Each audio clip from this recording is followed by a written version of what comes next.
Okay, venting. So I went into the... let me hold this thing so I can... I'm not gonna cuss on screen. You can cuss? No! Went to do blood work. Valentine's Day, gotta go choke my arm to get test my blood. Went into the room. The Trini lady, to say, you know, she's West Indian. There was a white fella there, and he didn't want to talk to nobody, and she was super nice. She's saying, how are you, sir? How is your day? How you feel? I go in the room, the lady's like, roll up your sleeve. You did this before?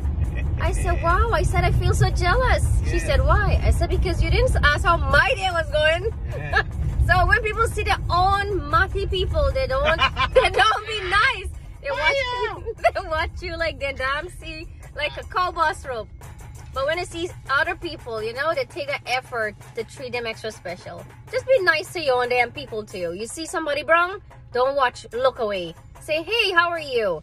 Nice seeing you. Politeness, he ain't gonna kill you. There's my little vent. More to come. Hey, you don't know that.